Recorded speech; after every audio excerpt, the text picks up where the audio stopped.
फुल धुकं पाऊस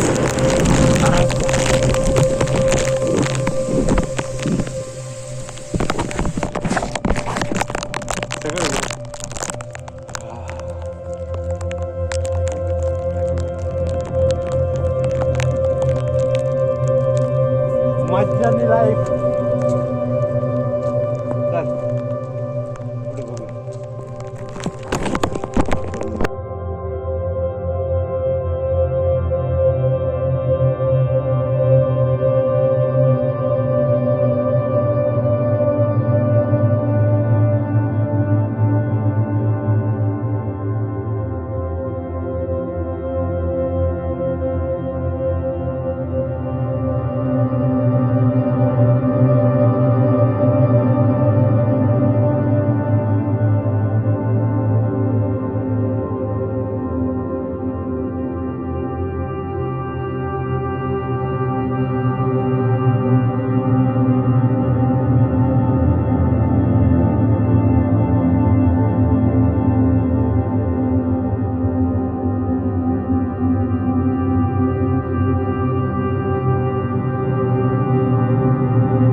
नमस्कार, ट्रॅव्हलर व्लॉगमध्ये आपलं सर्वांचं स्वागत. आज भरपूर दिवसानंतर आपण भटकंती करायसाठी निघतोय आणि येड्याचाळी नको करू. आणि आपण आज ब्रह्मगिरी पर्वत सर करायसाठी आलोय. खरं तर दुर्ग भांडारासाठी आपण आलेलो आहे आज. त्यात आपण दुर्ग भांडार पण आपण सर करूया. चला तर मग दुर्ग भांडारकडे. विशेष शॉर्टकटमध्ये घ्यावं लागेल कारण आपल्या पाठीमागं सहल आहे. लहान मुलांची फुल गागट चालू जोशाने चालू. आता आपण ना शॉर्टकट लवकर मारू. आता आपण थोडं पुढं आल्याच्या नंतर आपल्याला एक तिकीट भेट लागते आणि प्रत्येकी काय तिकीट आहे दादा? 30 रुपये तिकीट. प्रत्येकी 30 रुपये तिकीट आहे. आता आपण तिकीट घेऊ.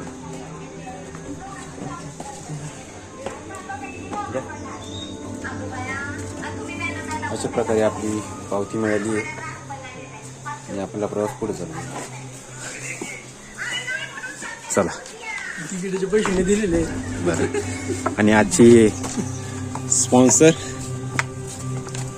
चला थोडी घाई करूया आता.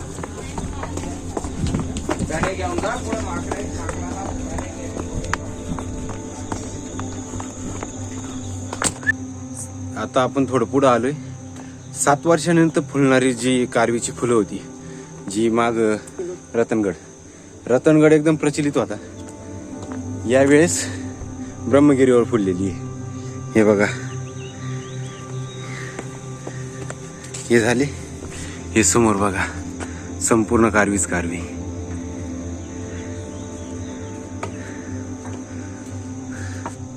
रतनगडावरती आम्हाला आहे ना एवढे काही बघायला नाही मिळाले, पण स्टिल आता हे भरपूर प्रमाणात आहे.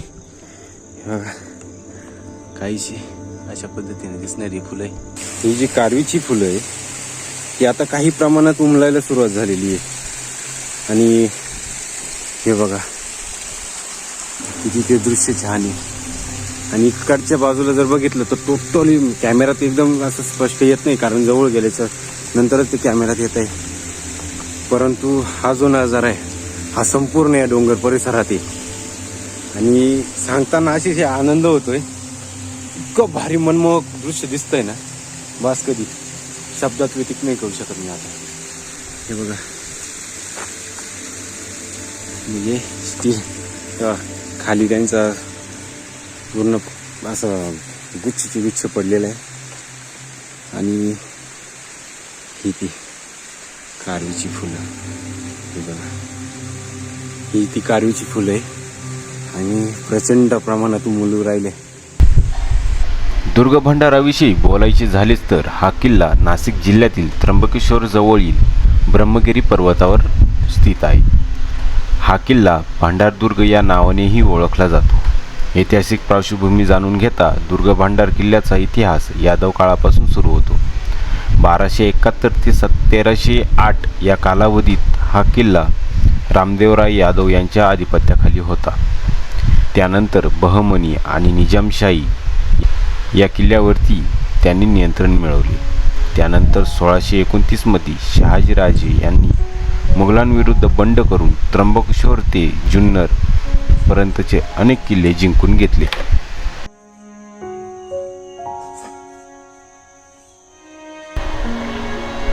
त्यानंतर मात्र शहाजीराजे भोसले यांनी माहुली किल्ल्यावर खान जमाम यांच्यासमोर आत्मसमर्पण केले आणि भंडारदुर्ग पुन्हा मुघलांच्या ताब्यात गेला.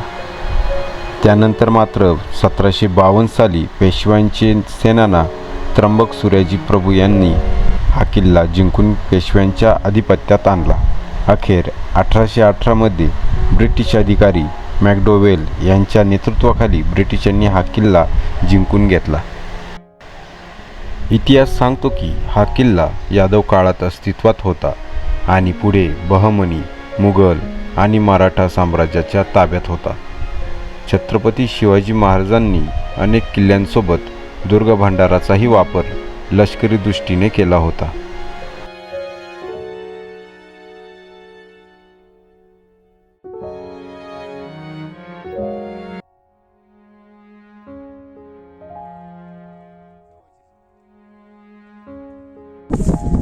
आता आम्ही धान्य कोठाराकडे चाललोय. स्टील आम्ही चेक करतोय का त्या बाजूला धान्य कोठार आहे का नाही. आणि त्यात अमुकाने मग एका व्यक्तीला समजून सांगितलं होतं की लाऊडस्पीकरवरती गाणे वाजवू नको वगैरे असं. तो स्टील त्यावेळेस त्यानं बंद केला. पण थोड्या वेळानं पुढं आल्याच्या नंतर त्यानं अजून जोरात आवाज वाढवला आणि गाणी वाजवायला लागली. गाणे वाजवायच्या पाठीमागे एकच कारण आहे, तुम्हाला मजा करायची बरोबर. पण हे आजूबाजूच्या परिसरामध्ये जितके मोठे प्राणी हे प्राणी डिस्टर्ब होते. त्या कारणास्तव गाणी नाही वाजवली पाहिजे. आता तुम्हाला ऐकायचे हेडफोन लावा, फुल आवाज करा, काय अडचण नाही. तुम्ही जे ऐकताय ते दुसऱ्यांना कशाला ऐकवताय हा आमचा प्रश्न आहे. आणि अशा व्यक्तींना तू काय म्हणशील? महामूर्ख. सील म्हणजे तुम्ही सांगताय कचरा करू नका आणि ती प्लॅस्टिकचा कागद तुम्ही खाणार आहे आणि तो तुम्ही तिथं जागेवर फेकून देणार आहे. म्हणजे सांगू नाही पण तुम्ही जरा ऐकते नाही. तुमच्यापेक्षा अडाणी लोक वेळ ते प्लॅस्टिकचा पिशवी का होईना खिशात घालून फिरताय. ठीक आहे. अरे समोर 1 2 3 खोलायचं. हे 1 2 आणि 3 हे 3 खोलायचं एक मोठं धान्य कोठार आहे. आणि हे जाऊ शकत नाही आपण धान्य कोठारात जाऊ शकत नाही कारण की बऱ्या प्रमाणात कमरापेक्षा उंच गवत वाढलेलं आहे.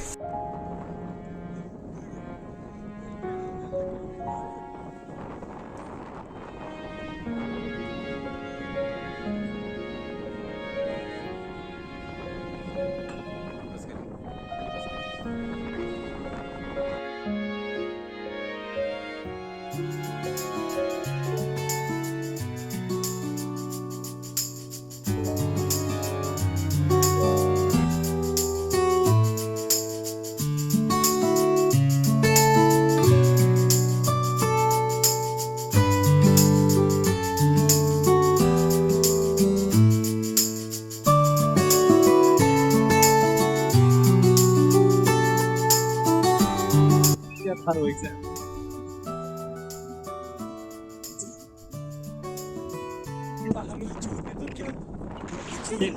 आम्हाला येईपर्यंत राहिलेले आणि पाठीमागं दुःख मला त्या ठिकाणी आम्हाला तितक्या धारवायचं होतं त्या ठिकाणी दुःख राहिलेलं. नाही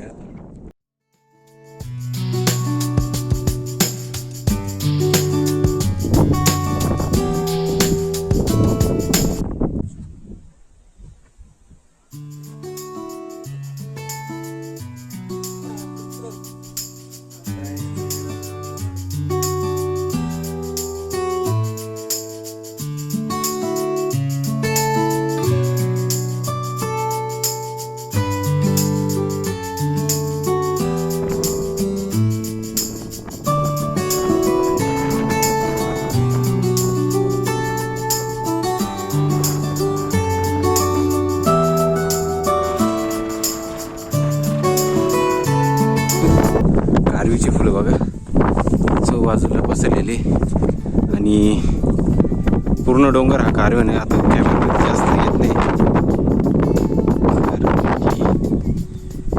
जागोजागी पण हे फुलं सर्वात जास्त आज रोजी ब्रह्मगिरी स्थानावरती आणि समोरच आपला दुर्गेश्वर भंडार.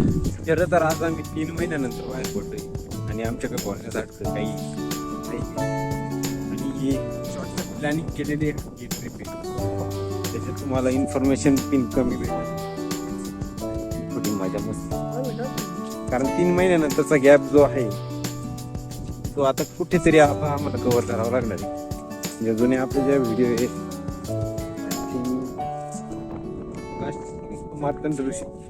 मार्तंड ऋषीचा विषय असा झाला का तो ब्लॉग पूर्ण रेडी होता आणि फाईल करप्ट झाली, ती डिलीट झालेली. परत एकदा मार्तंड ऋषीवर जावं लागेल. परत तो सीन घडतो ना घडतो काय माहिती नाही, पण तो सीन तेवढा रिकव्हर झाला तर मग मी या व्हिडिओ मध्ये आत टाकणार आहे. तो व्हिडिओ याच्यासोबतच आहे. आपल्याला अशा प्रकारे जायचं आणि समोरच आपला म्हणून ज्याची ओळख तो बघायला मिळेल आणि वातावरण एकदम साफ झालेलं आहे, ज्याची आपल्याला गरज होती. आणि इकडनं जो पावसाचं जे वातावरण ते जरा भयानक दिसतंय. पहिल्या जागा आहे थोडी, पहिल्या जागा आहे छोटीशी आहे. आता चला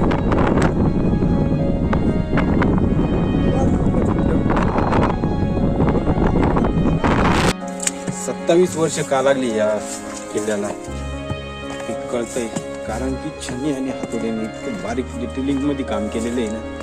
वास कधी पूर्ण छन्नी हातोड्याची घाव आहे त्या. आता आपण उतरलो त्या पायरीने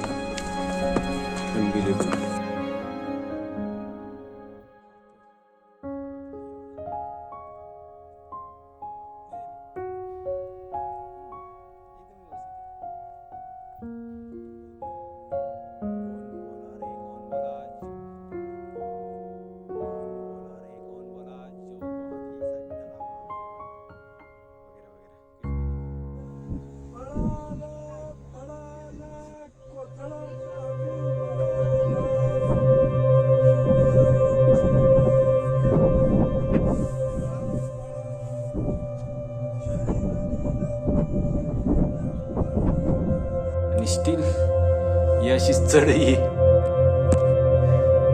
सोपी नाहीये, हालत जाम करून देणारी.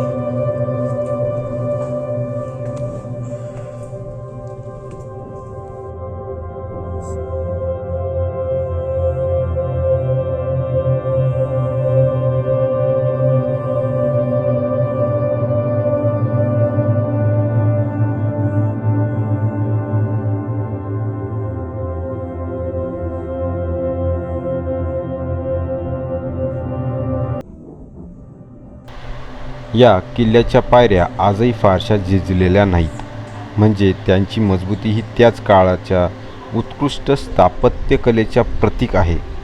या पायऱ्या दगडात कोरून तयार केलेल्या आहेत आणि थेट किल्ल्याच्या मुख्य प्रवेशद्वाराकडे नेतात. असं मानलं जातं की या पायऱ्या कदाचित यादव किंवा नंतरच्या बहमनी कालखंडात बांधल्या गेल्या असाव्यात. यातून त्या काळाचं कुशल नियोजन आणि बांधकाम शैली दिसून येते. अनोखी गोष्ट म्हणजे पायऱ्यांची रचना इतकी नैसर्गिकतेने करण्यात आली आहे की पावसाळ्यात सुद्धा इथून चढणं सुरक्षित वाटतं. पायऱ्यांचं प्रमाण आणि उतार अगदी संतुलित आहे. तुम्ही जर कधी इथे आलात तर या पायऱ्यांवरून चढताना एक क्षण थांबा आणि आजूबाजूचा इतिहास डोळ्यासमोर आणा आणि अनुभवा त्या काळची वास्तुकलेची ताकद. समोर बघितलं किती धुकं आलेले आणि अशी चढई भेटूया लवकरच टॉपवर गेल्यावर, कारण पाऊसही चालू आहे आणि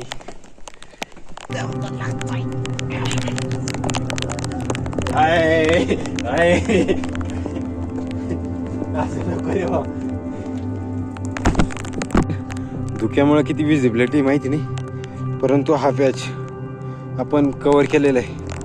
जो वरती पायऱ्या मार्ग आहे 2 नंबरचा टप्पा तो पास झालेला आहे. आपण समोरच्या ठिकाणावरून आलो तर धुक्यामध्ये हरवले ते ठिकाण. तिथून खाली उतरलो, इथून या ठिकाणाहून वरती आलो आणि आपल्याला आता समोर जायचं आहे, जे की पूर्ण धोक्यात आहे. आता किल्ल्यावर आम्ही दोघं सोडून कोणी नाही आहे आता या गडीला, कारण जितके पण आले रील बनवून निघून गेले. आता आम्ही या संपूर्ण किल्ल्यावरती दोघंच आहे. आणि हा पाऊस मजा आहे. फुल धुकं पाऊस.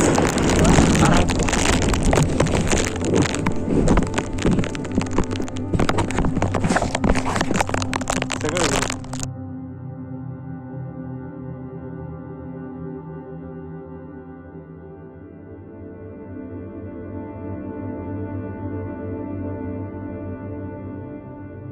वरती गवत जास्त आहे, धुकं फुल आहे. स्टील धुकं भरपूर आहे. काय करायचं मग?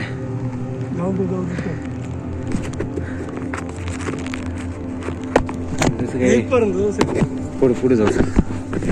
स्टील आम्ही निर्णय घेतला अजून थोडं पुढे जाऊन बघू, कारण की काय पाऊस वाढतोय, धुकं पण वाढतंय आणि हरवण्याचे चान्सेस वाढते मग धुक्यामध्ये. सो रिक्स न घेतलेली कधीही योग्य राहील.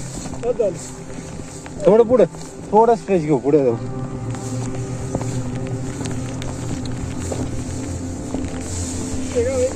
ओलं हो राहिले, मी पुरा ओला झालोय.